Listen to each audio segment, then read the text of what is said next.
Hey everybody, Dr. Robert Pate here, licensed psychologist with Greenline Psychological Services. We got Saul Salmer on here, licensed marriage and family therapist today, and we're going to be talking today about everybody's favorite topic, grief and loss.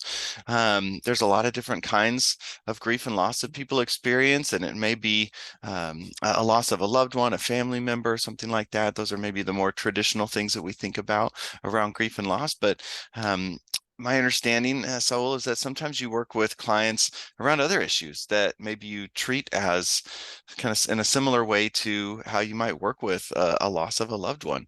Maybe you can talk a little bit Mhm. about what that looks like, some of the things that might pop up, and for our listeners today, our viewers, what is it that they can be doing? How can they be thinking about these things? Yeah, absolutely. One of the things that I've noticed when speaking with clients is grief and loss doesn't necessarily have to do with losing a loved one, someone we care about. Sometimes grief and loss looks like not landing the job that we were looking for, and or sometimes it's even a breakup. That also falls into this idea of grief and loss. But one of the things that I want to focus on today, this morning, is really this idea of grief and loss when maybe we don't land that job, that internship, that position in a play that we've been really working for or felt like we needed. And it's this idea that I feel like many times what happens is when someone says, "Oh, I didn't get this," we immediately try to console them and say, "Hey, it's all right, you'll get it the next time." And we dismiss the fact that, hey, like this person is hurting inside, and one of the things that I like to tell clients is, hey, it's okay to acknowledge the suck. You know, it Yes. sucks to be able to just be like, man, I didn't get this. I really thought I had it down, and it's giving yourself permission to grieve. And then after we've grieved, then after we've been able to say, man, all this hard work, then we're able to move on to the okay, so now what can we do differently? Mhm. But it's this idea of being able to acknowledge the suck, and I like using that because it's really what it is for a lot of people when we acknowledge when we go through that kind of grief. It sucks, it hurts, it's painful, and Yeah, many yeah. times, I was going to and say you mentioned an internship, and ironically enough, this morning when we're filming this, a lot of my students found out where they're going to be going for their doctoral psychology internship next year around the Mhm. country, and we have a couple students who are still in the hunt, and they didn't get placed, and it's Mhm. definitely a grieving process. And so, as their director of clinical training, I give them a call and a little bit of a pep talk and a verbal hug, if you will, Yeah. and then we talk about what's next, because Mhm. there's a time to grieve, there's a time to mourn, but there's also Mhm. a time to kind of pick yourself up and keep moving, and unfortunately, sometimes in life they're the same day. Yeah, Um, and absolutely. and I wonder maybe if you've ever experienced this with your clients. I sometimes find with clients that maybe they're in charge of something. Maybe they have to go back to work that day. Maybe they're in Mhm. charge of planning for a funeral, but just something around grief and loss where they don't get to do their grieving right away and they Mhm. have to kind of keep plugging along. Do you ever run into that? Yeah. And like, how do you manage that with people? Yeah, absolutely. All the time. And like you mentioned, even when working with students, as an adjunct professor, one of the things that I've even noticed is even just a bad grade, right? But then they have to take another test right after. And one of the things that I've done with reminded both my students and my clients is, hey, sometimes we have to put it in an imaginary box. Put it in a box and say, hey, I'm going to put you here. I'm going to put you aside and I'll get back to you. Hmm. And it's our job as therapists to be able to remind them, hey, let's bring that box back because we have to acknowledge that. We have to sit with it because if not, we just keep piling boxes upon Hmm. boxes upon boxes. And it almost becomes like this idea of like hoarding all these griefs that we never get to actually deal with. And that's dangerous in itself, right? That gets tricky. So it's being able to Yeah. put it in a box, but the trick is put it in that box, but you bring it back after we've dealt with work, after we've dealt with that test, after we dealt with planning that funeral. We have to bring it back and acknowledge, that loss. Because Hmm. if not, it just piles up, piles up, piles up, and it just kind of falls into this idea of brushing everything on the rug, and it doesn't help you really heal from that loss. Yeah. When you mentioned brushing it under the rug, I'm just imagining a rug that has a giant mountain in the middle, just with boxes and boxes stuck underneath Yeah, it, and you're just trying to it's walk down the almost like hall and tripping on it, right? yeah, it's almost like when you tell your kids, "Hey, go clean the room," and you imagine that picture of when you open up, the closet, all the toys come tumbling down. That's almost what some clients do.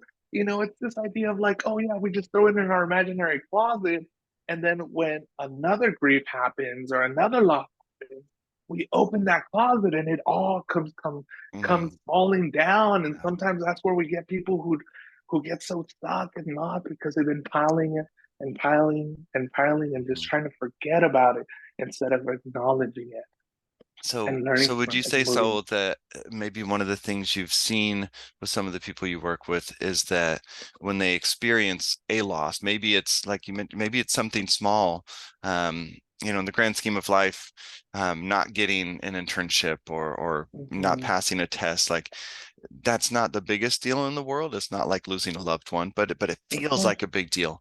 So Yeah. I'm curious if you've experienced with people before, like they have one of those feels like a big deal, but maybe in the grand scheme of life, it's not the end Mhm. of the world kind of thing. But they have one of those things.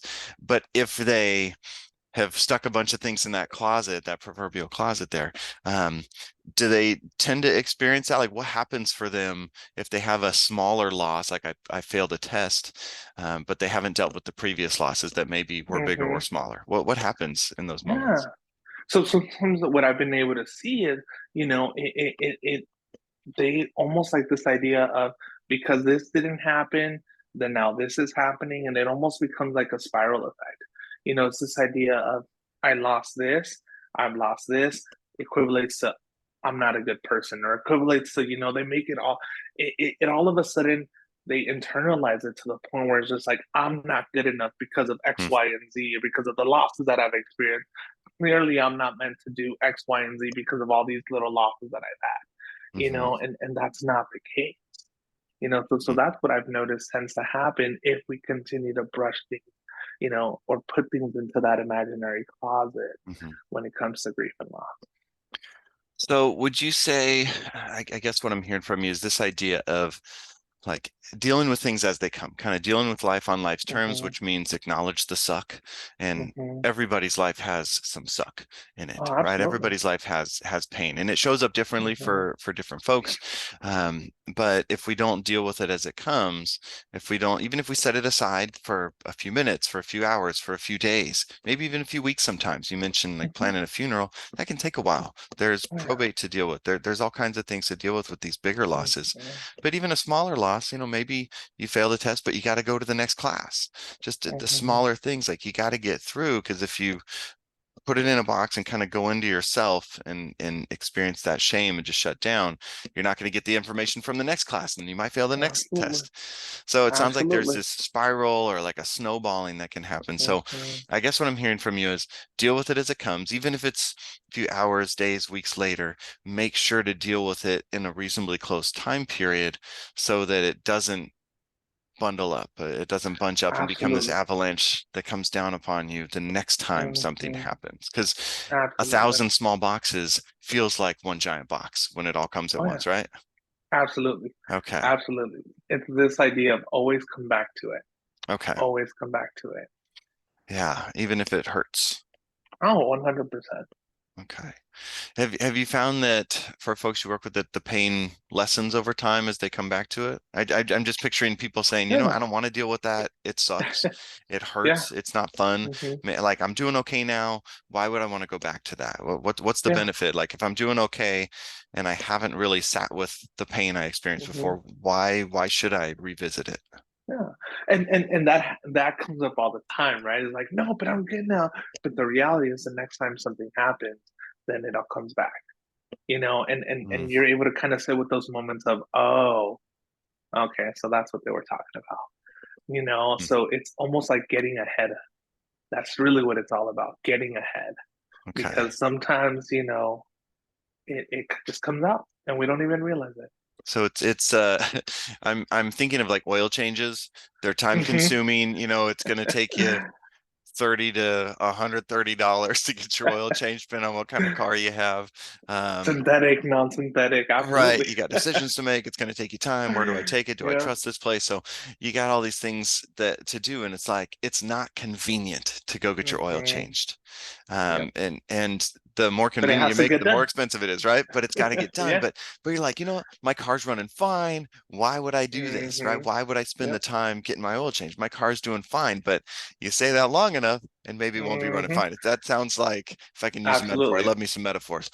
So that sounds Absolutely. like this is like dealing with your loss, big or small, Hmm.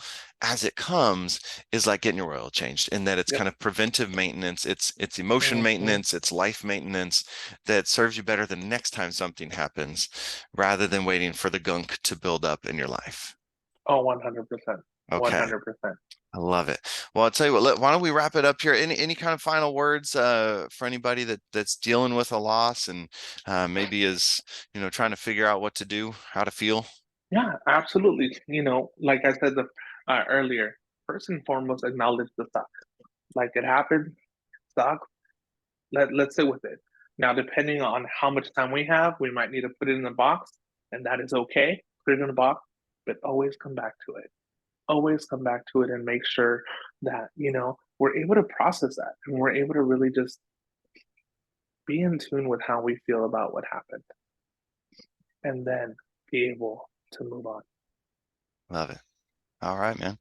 Well, folks, if you're dealing with something and you'd like to have somebody professional to talk to about it who's got some perspective, check us out at greenlinepsych.com. If we're not the best fit for you, find somebody to talk to. Don't let the Absolutely. boxes pile up in your life. We wish you well, and we'll see you next time. Have a good one.